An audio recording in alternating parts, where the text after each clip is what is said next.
माझे मित्र आहेत आणि आम्ही पहिल्या वर्गापासून सोबत शिकलेलो आहोत. तर 12वी पर्यंत, 12वी नंतर यांनी व्हेटरनरी वगैरे केलं आणि ते नाशिकला सेटल झाले. ते आज आपल्याकडे आलेले आहेत. ते नाशिकहून आलेले आहेत. काल ते अकोल्याला आले रात्रीला. त्यांनी माझ्याकडून 7-8 दिवसापूर्वीच कल्पना दिली की मी तुझ्या क्लासला येऊन कार्यक्रम घेऊ इच्छित आहे. म्हटलं या सर. तर ते काल रात्री आले. आज सकाळी 5ला त्यांनी मेसेज केला या किती वाजता यायचं काय यायचं. तर मी त्यांना म्हटलं की तुम्ही जा मॅडम आहे आणि तुम्ही तुमचा कार्यक्रम घेऊ शकता. तुम्हाला जेही मोटिवेट करायचं आहे विद्यार्थ्यांना तुमचाच क्लास आहे, तुम्ही कधीही येऊ शकता. तर हे मिस्टर अतुल भातकडे. थँक्यू. हा, अतुल भातकडे यांनी बरेच ग्रंथ वाचलेले आहे, म्हणजे गीता ग्रंथ वाचलेले आहे. त्यांनी भरपूर काही वाचन केलेलं आहे आणि त्या वाचनातून त्यांचा जो प्रगल्भ अभ्यास झालेला आहे ते इतर मुलांना मोटिवेट करण्यासाठी करतात. कारण त्यांच्या जीवनाचा एकमेव उद्देश आहे. पैसा कमावणं हा प्रत्येकाचा उद्देश असतो, परंतु कोणाला तरी मोटिवेट करून त्याच्या जीवनाला एक आकार देण्याचं कार्य हे सध्या करत आहे. बरोबर आहे. त्यांना आकार प्रकारची पैशाचा लोभ नाही, काय नाही. की आपल्या गुरुकुलासाठी पण फ्रीच अवेलेबल आहे. इतर ठिकाणी तरी त्यांच्या प्रोग्रामचे काही ना काही अमाऊंट असते, परंतु इथं ते आपल्याला फ्री अवेलेबल आहे. आणि फ्रीमध्ये भेटलेली वस्तूला काहीच मान नसते, परंतु आपल्याच जाण असली पाहिजे की फ्रीमध्ये भेटलेली वस्तू जर महान आहे तर ती बहुमूल्य आपल्यासाठी असलीच पाहिजे आणि त्याला तो मान भेटलाच पाहिजे.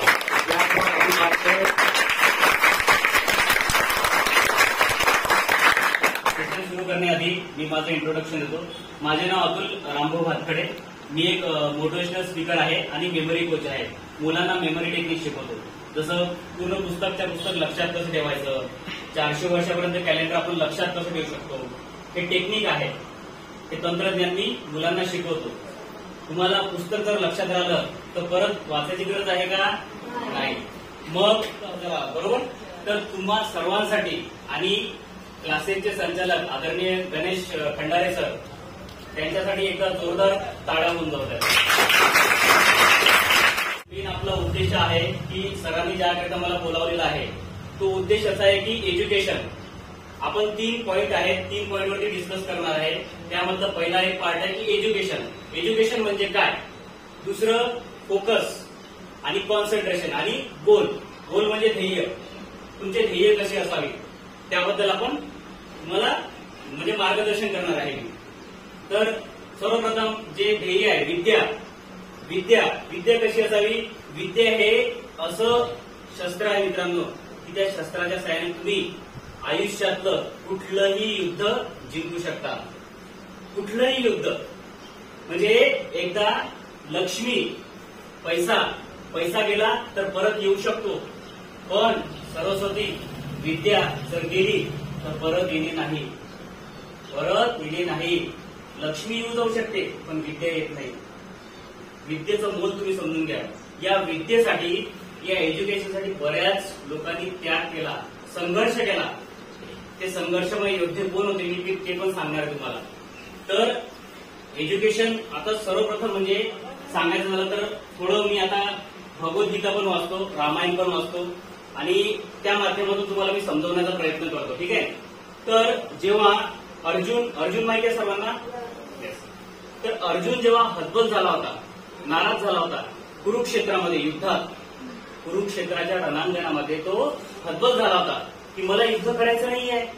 माझे नातेवाईक आहेत, माझे मामा, काका, आजोबा, भाऊ, बहीण सर्व नातेवाईक आहेत समोर, मी त्यांच्याशी युद्ध कसं करू. तर म्हणजे आता सर्व राजे युद्धात आले, कुरुक्षेत्रात आले आणि तू म्हणतो की आता मला युद्ध करायचं नाही, असं चालणार नाही. तू युद्ध कर. तू योद्धा आहेस. मग तू योद्धा कसा आहेस, तुला योद्धेचं जे शस्त्र देणार आहे ते तू समजून घे. तुझं आयुष्याचं भलं कर ते मी तुला देणार आहे, ते सांगणार आहे शस्त्र. ते शस्त्र म्हणजे श्रीमद भगवद्गीता. 45 मिनिटांमध्ये श्रीमद भगवद्गीता श्रीकृष्णाने अर्जुनाला सांगितलेली आहे. त्या भगवद्गीतेच्या ज्ञानाने तो त्याच्या आयुष्याचं युद्ध जिंकू शकला आणि विजेता ठरला. विजयी झाला का, फक्त ते शस्त्र मिळालं. त्या शस्त्राच्या साहाय्याने 45 मिनिटं पूर्ण समयचक्र म्हणजे वेळेचं जे चक्र आहे ते पूर्ण स्टॉप केलं होतं श्रीकृष्णाने. आणि त्याच्यामध्ये त्यांनी सांगितलं मला, तुम्ही जर श्रीमद भगवद्गीता जर वाचली तर तुम्हाला असं तुम्ही तुमच्या आयुष्यात कधीच अपयशी होऊ शकणार नाही. चॅलेंज आहे. जेवढे पण लोक आहेत ते फक्त श्रीमद भगवद्गीतेच्या ज्ञानातूनच प्रखर झाले, प्रज्वल झाले, प्रभावशाली झाले.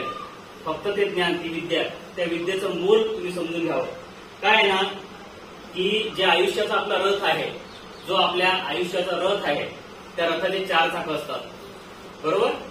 आणि त्या आयुष्याच्या रथावरती कुठले कुठे असतात ते, की पहिलं असतं बुद्धी, शिक्षक, शिक्षकांचा सर्वात मोठा आयुष्यामध्ये रोल असतो, सर्वात मोठे गुरु शिक्षक, आई वडील, बुद्धी आणि ज्ञान. हे 4 चाकाच्या जोरावर तुम्ही तुमच्या आयुष्याचा रथ सक्सेसच्या मार्गाने घेऊ शकता, यशाच्या योग्य मार्गाने जाऊ शकता. फक्त 4 रथाचे चाकं. कुठले कुठले सांगितले? कुठले चाकं सांगितले? शिक्षण. जोरात जोरात, मला ऐकू येत नाही, बहिरा आहे. आणि ज्ञान. आणि त्याला चालवणार कोण असतं? बुद्धी. बुद्धी चालवते त्याला. या चाकाच्या जोरावर तुम्ही तुमच्या आयुष्याचा रथ योग्य मार्गाने चालवू शकता. योग्य मार्गावर तुम्हाला आहे ना, शिक्षक, आई वडील, तुम्हाला शिक्षक ओरडतात, चिडतात, रागावतात. का? कारण माझा विद्यार्थी घडावा. तुम्ही जर उद्या जाऊन कुठले आयपीएस झाले, अधिकारी झाले, कुठल्याही क्षेत्रात गेले तर अभिमान राहील की माझा विद्यार्थी आहे, माझा विद्यार्थी मी घडवला. हा अभिमान असतो ना, हा जगापेक्षा वेगळा असतो विद्यार्थ्यांना. म्हणून त्या अभिमानासाठी, माझ्या गुरुसाठी, माझ्या आई वडिलांसाठी मला ते शस्त्र घ्यायचं आहे, ते विद्येचं मोल समजून घ्यायचं आहे. ते शब्द बोचतात, कधी कधी मारतात पण, रागावतात पण शिक्षक लोक, आई वडील पण खूप सांगतात अभ्यास कर, अभ्यास कर. का? की माझं लेकरू घडावं, माझा उद्देश सफल व्हावा. आई वडील कष्ट करतात, शिक्षक पण खूप कष्ट घेतात तुमच्यासाठी. माहितीये, मी काही देव नाहीये, मी काही देव नाहीये किंवा कुठलं एखादं मला काही 4 पाय, 4 हात, 4 डोळे असं काही नाहीये. फक्त ज्ञान, फक्त ज्ञानाच्या जोरावर हा सर्व योग जुळून येतो. तर शिक्षक रागावतात, चिडतात, आई वडील बोलतात, ओरडतात, त्यांचे शब्द तुम्हाला असे काट्यासारखे वाटतात. काय यार, आई वडील आपल्याला नेहमी सांगतात, किती त्रास देतात, कसं करायचं, आम्ही खेळू नये का? खेळा, तुम्ही खेळावं, रांगडावं, मैदानात खेळावं, आमची इच्छा आहे. तुम्ही क्रिकेटर व्हावं, तुम्ही स्पोर्ट्समॅन व्हावं, तुम्ही आयुष्यात काहीतरी करावं, हीच अपेक्षा असते. पण ते वेळेचं भान ठेवून. कारण कसं आहे माहिती आहे का मित्रांनो, वेळ, काळ एकदा गेला ना परत येणे नाहीये. तुमची ही वेळ जर गेली तर परत तुम्ही 5व्या 7व्या वर्गात येणार का? नाही. परत तुम्ही मोठे झाल्यावर तुम्हाला वाटेल का आयुष्यभर ओझच व्हायचं आहे, अंमलीच करायची आहे? नाही, मला प्रभावशाली बनायचं आहे. आणि हेच वय आहे. तुम्हाला फक्त एकच काम करायचं आहे. फक्त ही जी तुमच्या हातात आहे विद्या, ती विद्या ग्रहण करायची आहे, ती विद्या आत्मसात करायची आहे. दुसरं काहीच नाहीये. या विद्येसाठी खूप सारा इतिहास आहे, खूप सारे संघर्ष आहेत. संघर्ष केला बऱ्याच जणांनी या विद्येसाठी. फक्त तुम्हाला शिक्षण मिळावं म्हणून. का? तुमचं शिक्षण मिळावं म्हणून. ते आई वडील, शिक्षक हे लोक नारळासारखे असतात. नारळासारखे असतात, कठीण, टणक, पण आतून मृदू असतात, मऊ, सॉफ्ट. त्यांना आपल्याला वाटतं की नारळ कठीण आहे, पण आतून खूप मृदू असतं, मऊ असतं. त्यांना फोडल्यानंतर समजते रे, पण ते वेळ निघून गेली असते. आई वडील गेल्यानंतर त्याचं महत्व समजतं की आई माझी सांगायची, माझा बाप मला सांगायचा, पण मी नाही कष्ट समजू शकतो त्याचे. कारण उद्या पण तुम्ही भविष्याचे आई वडील होणार आहात, तुम्ही मोठे होणार आहात. होणार की नाही? लहानच राहणार, आमच्यापेक्षा लहान राहणार, एवढेच राहणार का? नाही, मोठे होणार आहात. तुम्हाला भविष्य घडवायचं आहे. लोक काय सांगतात तिकडे बघायचंच नाही. मी डॉक्टर आहे, डॉक्टर आहे, येस डॉक्टर. लोक हसू द्यायचं, काही प्रॉब्लेम नाही. लोकांचा विचार करायचा नाही. लोक उंटावरून शेळ्या हाकतात. का? त्यांना काही माहित नसतं नॉलेज. तुमचं जे आता ध्येयापर्यंत पण जाणार आहे, फोकस पर्यंत पण जाणार आहे. पण एज्युकेशन हे एवढं महत्वाचं का आहे की एज्युकेशन वरती तुम्ही कुठलंही युद्ध जिंकणार म्हणजे जिंकणार. जसं भगवद्गीता शस्त्र दिलं, त्याच्यानंतर तो अर्जुन जिंकला युद्धामध्ये, त्याचे नातेवाईक कोण होते? तुम्हाला नातेवाईक नाही अभ्यास करू आला, एवढा मोठा होणार आहे. हे ते काय म्हणतात की चला हा जर मोठा झाला, पुढे गेला, आपलं काय, आपलं लेकरू कसं करणार? असं ते भरकटण्याचा प्रयत्न करतात. त्यांचा विचार अजिबात करायचा नाही.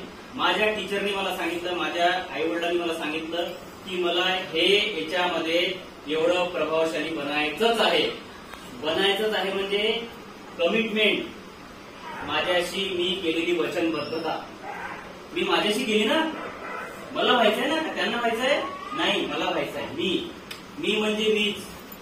स्वामी विवेकानंदांचं नाव माहिती आहे? काय नाव आहे? स्वामी विवेकानंद ही पदवी आहे, रामकृष्ण परमहंस यांनी दिलेली पदवी. आता जर स्वामी विवेकानंदाचं नाव काढलं ना तर डायरेक्ट प्रेझेंट, असे प्रेझेंट झाले पाहिजे, पुस्तक असं प्रेझेंट झालं पाहिजे, दिसलं पाहिजे तुम्हाला. तर हे शास्त्र आहे, ज्यामध्ये खूप मोठ्या गोष्टी लागतात.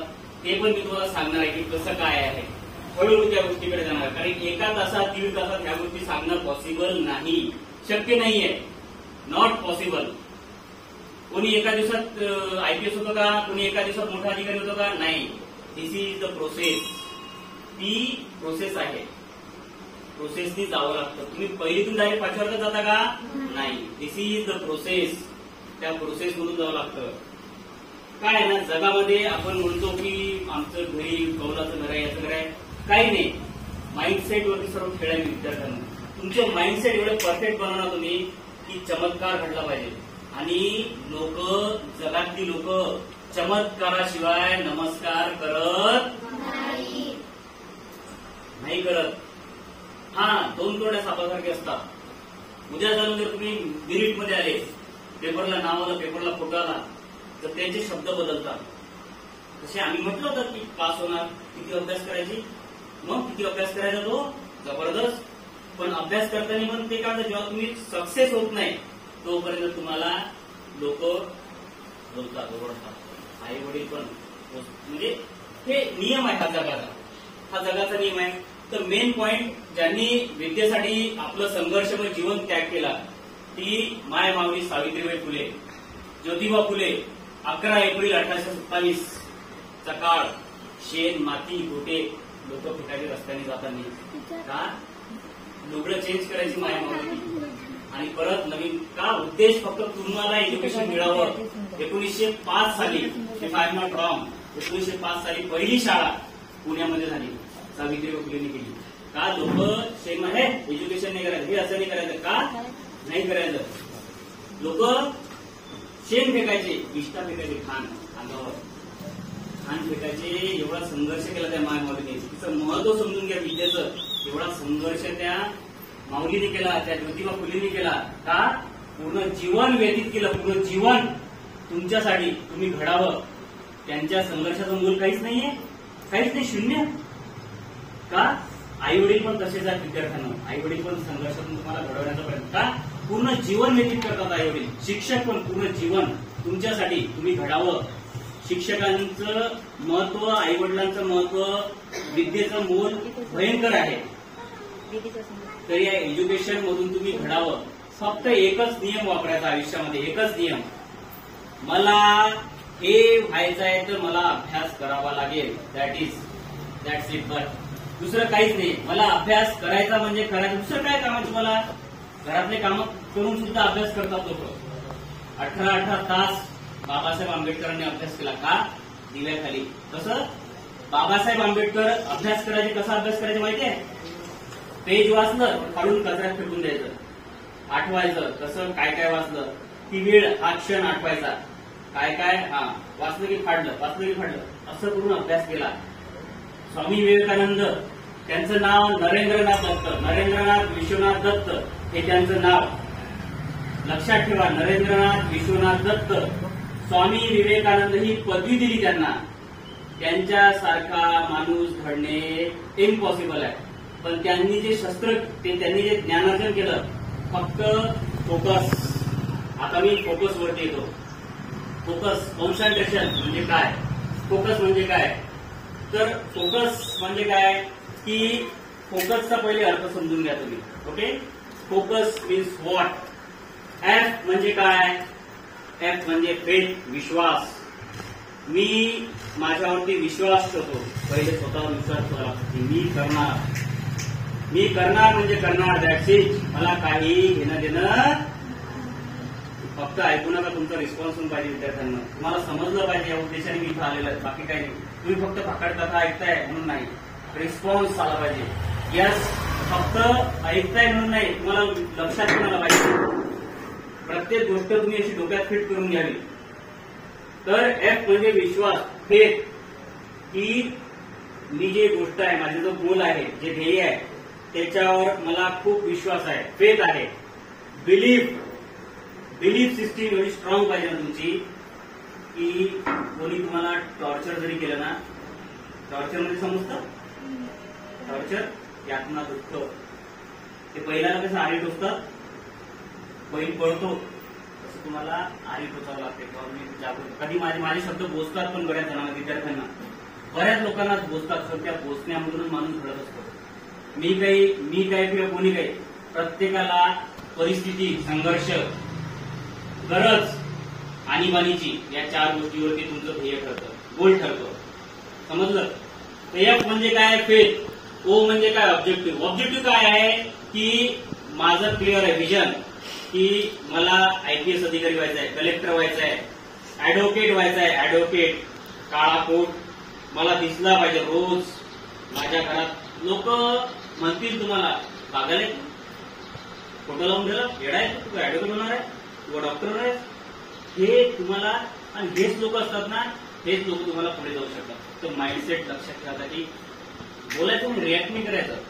तू मला म्हणतो का, तू मला म्हणाला, मग ते गेलं, तुम्हाला मिळवायचं गेलं, मग भरकटतं, मग भांडतो, मग मारतो, मग जोडतो. असं ते नाही आहे, ते कोण नाही आहे. तुम्ही भरकट, त्यांचा उद्देश एक असतो की हे भरकटतीच असते, भरकटून ठेवायचं यांना. बस विद्यार्थ्यांना भरकाटायचं नाही. गोल फिक्स, विजन फिक्स. मला त्रास देणार. या जगामध्ये जी लोक असतात ती, शिशुपाल माहितीये, शिशुपाल नाही, शिशुपाल हा आते हो श्रीकृष्णाचा, त्रास द्यायचा, का रुक्मिणी भेटत नाही म्हणून प्रत्येक वेळेस शिव्या द्यायचा. आणि त्याला व्यंग प्राप्त जन्म झाला त्याचा. मग त्याला फक्त श्रीकृष्णाने हात लावला आणि आकाशवाणी झाली की हात तुझा वध करेल. मग त्याची आत्याची अक्का त्याला याचना केलं, श्रीकृष्णावर तू मारून नाही, मारणार नाही. 100 पाप जेव्हा हा पूर्ण करेल, 100वी शिवी जशी दिली अपशब्दला, तसं लगेच श्रीकृष्णाने सुदर्शन चक्र काढलं. असा फिरवलं डायरेक्ट, मुंडी अलग करून टाकली, लढत. तर तुम्हाला लोक शिशुपालासारखे बोलणार, ओरडणार, चिडवणार, रागावणार, सर्व करणार. तुम्ही फक्त एकच ध्येय ठेवायचं, एकच गोष्ट आहे की या सर्व शब्दांना, त्या सर्व शब्दांच्या मारांना माझं फक्त यशाचं सुदर्शन चक्र हेच त्यांना शमवू शकतं. यशाचं सुदर्शन चक्र फिरवायचं, सक्सेस मिळून द्यायचा. मी सांगायचं आज एक उद्देश घेऊन मी इथे आलेलो आहे. तर शिशुपालांनी अपशब्द बोलले आणि तुम्हाला सुद्धा शिशुपालासारखे अपशब्द बोलणार, ओरडणार, चिडणार, रागवणार. मग तुमचे नातेवाईक असो, तुमचे भाऊ बहीण असो, तुमचे फ्रेंड सर्कल असो, कोणीही असो, तुम्हाला म्हणतील लय मोठी शानी झाली का, लय हुशार झाला का तू, लय अभ्यास करायला, चाल जाऊ मस्त मजा करू, क्रिकेट करू. नाही, खेळावं, वेळेचं भान ठेवू. 1 तास द्यायचा, 1.5 तास द्यायचा, एवढाच मी देऊ शकतो. पण खेळायचं काय हे पण आपल्याला नॉलेज पाहिजे. बुद्धिबळ खेळा, ग्राउंडवरती खेळा, क्रिकेट खेळा, कबड्डी खेळा, खो खो खेळा, ग्राउंडवरची खेळ खेळा, ज्याने बुद्धीला चालना मिळेल. मोबाईल अजिबात बघायचा नाही. मोबाईलने बुद्धी भ्रष्ट होते, भ्रमिष्ट होते बुद्धी. रील, इंस्टाग्राम, फेसबुक हे घातक आहे शरीरासाठी. तुमच्या बुद्धीला विनाश करणारी शक्ती म्हणजे सोशल मीडिया, मोबाईल. एकदम डेंजर, एकदम घातक. नाही करायचं. जोपर्यंत मला माझं ध्येय, मला माझं गोल मिळत नाही तोपर्यंत मी सर्व त्यागून देणार. माझा उद्देश एकच, एज्युकेशन, एज्युकेशन अँड एज्युकेशन. अभ्यास, अभ्यास आणि अभ्यासच. That's it. मला जोपर्यंत मला कलेक्टराचे लाल दिव्याची गाडी माझ्या जोपर्यंत घरापर्यंत थांबत नाही तोपर्यंत मी थांबणार नाही. कारण मी जिथं थांबेल तिथं सक्सेस संपून जाईल.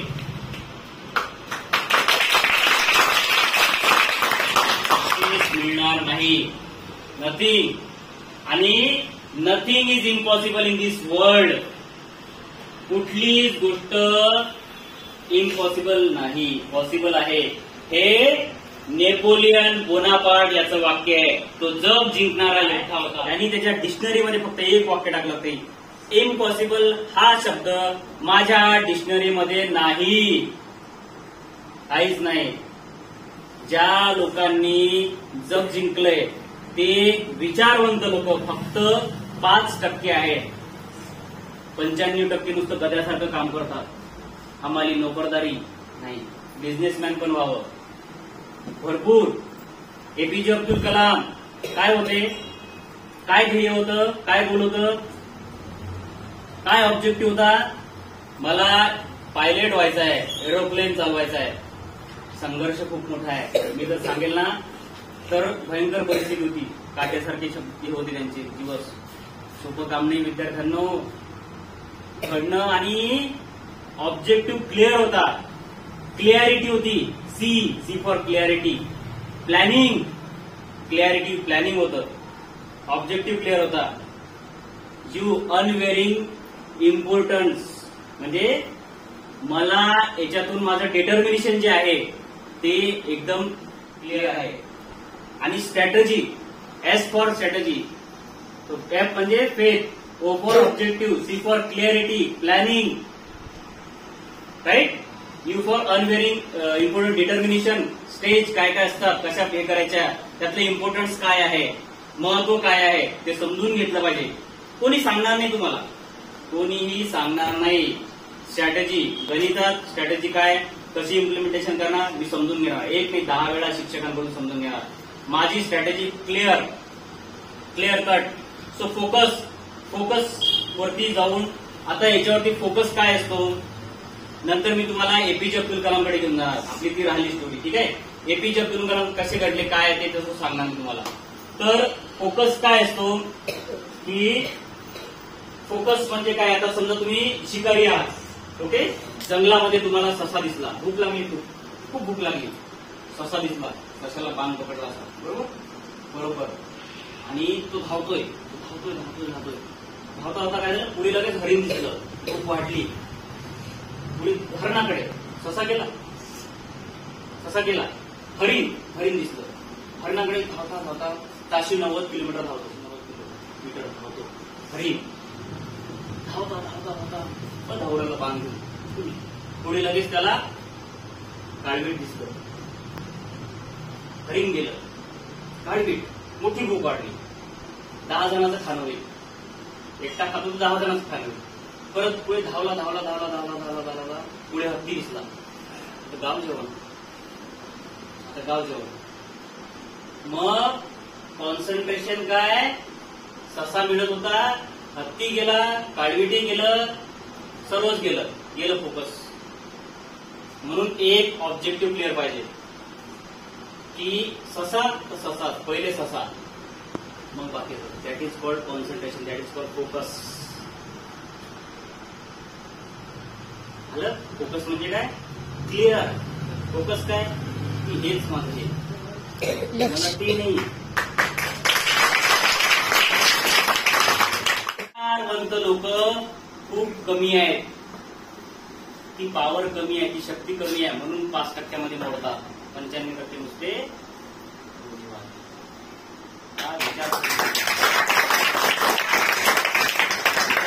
विचारसरणीवर खेळा. विद्यार्थ्यांना सर्व खेळ विचारसरणीवर, बाकी काहीच नाहीये. सो फोकस क्लिअर झालं, बरोबर. आता ध्येय कशी असतात, ध्येय कशी मिळवायची असतात. तर ध्येयावरती सांगायचं झालं तर छत्रपती शिवाजीराजे, मॅनेजमेंट, छत्रपती शिवाजीराजे काय होते, ध्येय काय होतं की गुलामगिरीतून बाहेर पडायचं आहे. कसं, माय माऊली जिजाऊनी शिकवलं, शहाजीराजांनी ज्ञान दिलं, युद्धकला शिकवल्या. वयाच्या 3ऱ्या वर्षापासून एज्युकेशन सुरू होतं, प्रोसेस होती. आदिलशाहीचं राज्य होतं, आदिलशाही. इतिहास आजकाल पुस्तकांमध्ये इतिहास सापडतच नाही, आम्हाला इतिहास खूप होता भयंकर. मग गोल काय होतं की गुलामगिरीचे चटके, जी लोक गुलामाचे चटके सोसतात ना त्यांना लवकर ध्येय प्राप्ती होते. चटक्यातून बाहेर पडायचं आहे. काय आई वडील बोलतात, चिडतात, ओरडतात, रागावतात, शिक्षक पण बोलतात, चिडत.